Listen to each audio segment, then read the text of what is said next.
안녕하세요. 여러분이 가장 즐거워하고 재미있는 이해 점검 시간이 되겠습니다. 이해 점검은 구술 테스트라고 이야기를 하는데 아까 조금 전에 합격 사례에서도 이야기한 것처럼 이해 점검의 효과는 그야말로 일 경험 다성과의 원리. 여러 가지 능력을 신장시켜 주죠. 지금 상당히 긴장돼 가지고 있으신데 너무 긴장하지 마세요. 자, 그러면 지금부터 교육 과정에 대한 이해 점검을 실시해 봅시다. 자, 교육 과정에서 일반적으로 타일러는 행동 목표를 중요시했는데 아이즈너는 표출 목표를 중요시했어요. 그럼 표출 목표가 과연 무엇이냐? 이것에 상당히 명확하게 의미가 무엇인지 잘 이제 우리가 이해를 잘 못하는데 이 두 개가 목표가 무엇이냐에 따라서 그 뒤에 있는 내용 선정, 내용 조직, 평가가 달라지거든요. 그러니까 이 목표의 의미가 무엇인지 정확하게 알아야 된단 말이지. 자, 이 목표를 누가 한번 설명해 볼까? 행동 목표와 표출 목표의 차이점이 이거다. 행동 목표와 표출 목표의 가장 큰 차이점은 언제 구성되느냐입니다. 행동 목표는 사전에 이미 구성되어 있고 정해진 그 목표는 행동 목표는 내용과 행동 도달해야 할 내용과 행동을 진술한 목표이고 행동 목표는 학생의 입장에서 목표를 진술하며 정답이 미리 정해져 있으므로 평가를 주로 양적 평가나 결과 중심 평가로 이루어지게 됩니다. 반면에 표출 목표는 표현된 결과라고도 부르는 것으로 수업 전에 미리 계획된 것이 아니라 수업하는 도중이나 수업 후에 학생들이 갖게 되는 의미 형성된 결과를 의미합니다. 그럼 여기서 표출 목표는 수업 중이나 후에 학생들이 학습한 결과라고 이야기했는데 이 표출 목표를 에 중점을 둔다면 교사는 도대체 뭘 해야 된다? 누가 이야기할 수 있을까? 표출 목표와 관련해서 교사는 학생들이 의미 형성이 유의미하게 이루어질 수 있도록 다양한 환경을 조성해 줄 수 있어야 합니다. 따라서 교사는 수업을 위해서 다양한 노력을 기울여야 합니다. 그래서 갑자기 벨이 울렸는데 해커스는 너무 튼튼하게 지어져 가지고 큰 문제가 없습니다. 아무 상관이 없어요. 그 다음에 좋아요. 표출 목표는 모든 학생들에게 의미 있는 수업이 될 수 있도록 선생님이 다양한 프로그램을 가지고 다양한 자료를 가지고 재미있는 수업을 해라. 그래야만이 모든 학생들의 의미 형성이 이루어질 수 있기 때문이겠죠. 자, 두 번째 잠재적 교육 과정. 이것에 대해서 한번 누가 이야기해 봅시다. 잠재적 교육 과정의 의미와 발생 원인을 한번 이야기해 봅시다. 네, 잠재적 교육 과정이란 학교에서 의도하지 않았지만 학생들이 학교 생활을 하면서 은연중에 학습하게 되는 경험을 말합니다. 그 발생 요인으로는 우선 교사의 언행, 태도, 사고방식을 들 수 있고 또 학교의 문화, 풍토, 전통이나 상벌 체제를 들 수 있으며 또 교육과정 그 운영의 방식을 들 수 있고 그리고 학교 건물의 위치나 구조 등을 들 수 있습니다. 예를 들어서 그것에 대한 예를 하나 이야기할 수 있을까요? 이전에 제가 한양대학교에 특강을 갔는데 한양대학교에 가려면 상당히 이게 경사가 져요. 그리고 지하철에서 내리면 정신없이 학교 가냐고 바쁘죠. 4년 동안 다니면은 그 학교에 다님으로써 다리가 튼튼해지지 않을까 하는 생각이 드는데 이와 같이 신체적인 그 어떤 건강한 신체를 가질 수 있는 그런 경향이 있을 수가 있고 학교가 어떤 풍토를 가지고 있느냐에 따라서 학생들이 그 공부에 더 집중해야 된다든가 이런 것들을 배울 수가 있겠죠. 이것이 학습 효과로서 나타나기 때문에 우리는 그 교사의 솔선수범이 필요하고 건전한 학교 풍토 이런 것을 조성해야 되겠죠. 자, 세 번째 영어교육 과정에 대해서 이야기해 보겠어요. 영어교육 과정의 의미하고 발생 원인, 오늘날의 우리 학교 교실 현장을 설명하는데 아주 중요한 개념이라고 볼 수가 있거든요. 한번 이야기해 봅시다.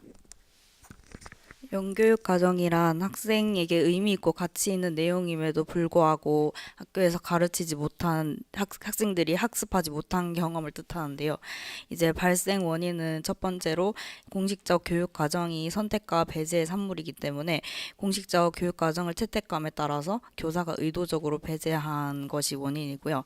그 다음에 두 번째로는 정치적, 그 다음에 경제적, 그 다음에 종교적인 이유로 배제되는 경험을 말하고, 또한 교과서나 아니면 학교의 그런 문화 또는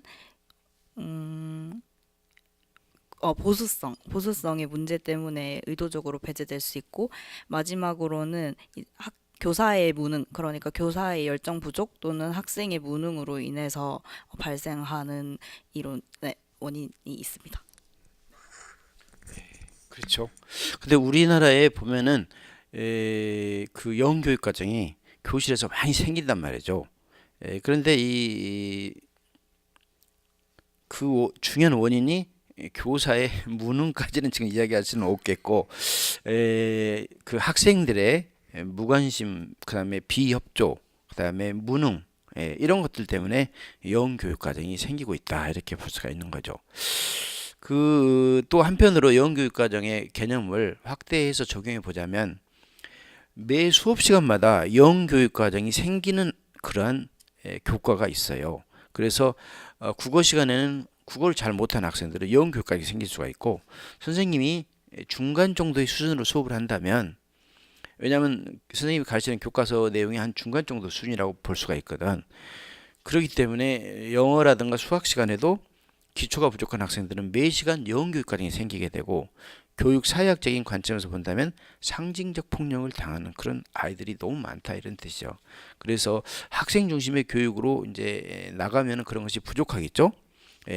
그러면 학생 중심의 학생들의 의미 형성을 위한 그런 교육이 절실히 필요한데, 이것을 위해서 아이즈는 예술적인 교육 과정이다 해가지고 이런 교육 과정을 운영해야 된다라고 했어요. 자, 아이즈는 예술적인 교육 과정에 대해서 목표, 내용, 방법, 평가 차원에서 하나씩 이야기해 보도록 합시다. 자, 누구부터 이야기하고 싶어요?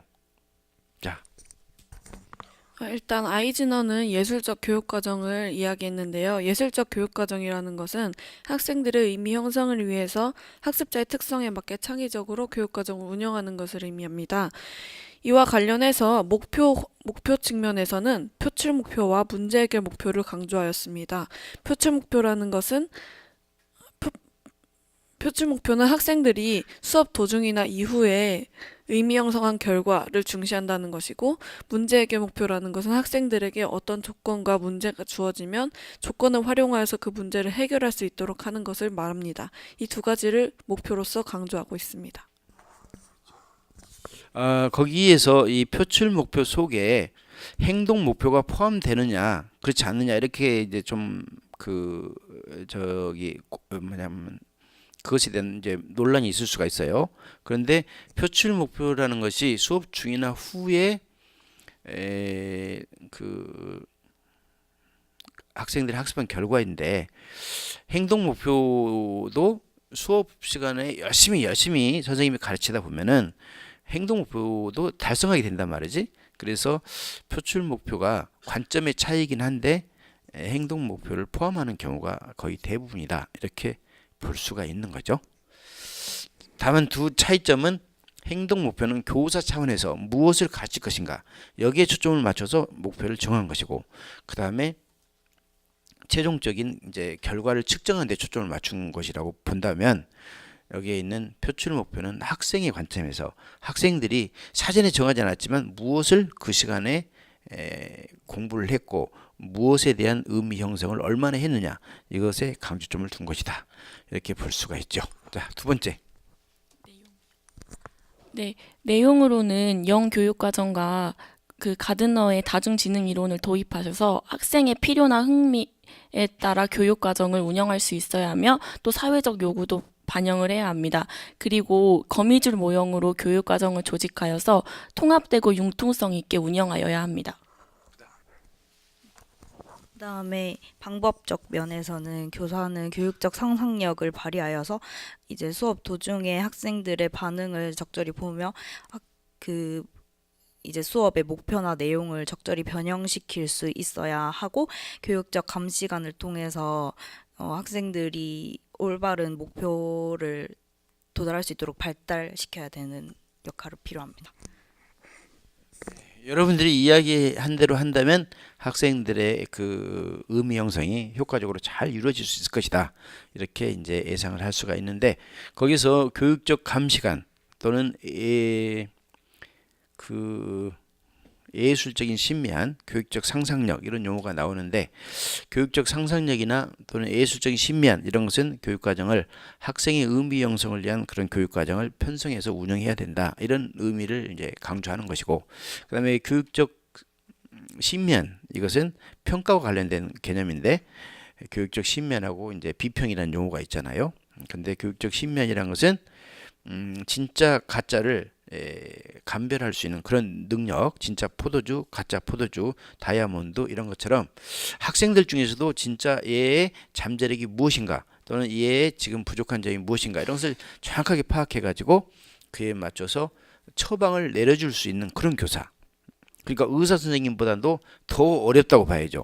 우리 지금 여기 이비인후과라든가 저기 기쁨준 내과 난 자주 가는데 거기 가면은 대충 보면은 아 이분이 어디에 아프다 목이 아프다 그러면 그 원인이 어디에 이렇게 거의 정해져 있잖아요. 근데 선생님은 학생들이 다양한데 그 학생들의 특징을 정확하게 파악하고 문제점을 파악하기가 쉽지가 않잖아. 그래서 교사들이 더 많은 노력이 필요하다 이렇게 이야기할 수가 있겠죠. 오늘은 우리들이 지금 이해점검한 것을 축하해 주기 위해서 계속적으로 비상벨이 울리고 있어요. 그래서 인터넷 강의 들으신 분 오해하지 마시고 여기에 있는 약간 뭔가 접속이 잘못돼서 이런 현상이 일어난 것 같습니다. 오늘의 이해점검은 여기서 마치도록 하겠습니다. 수고하셨습니다. 인터넷 강의 들으신 분 열심히 하세요.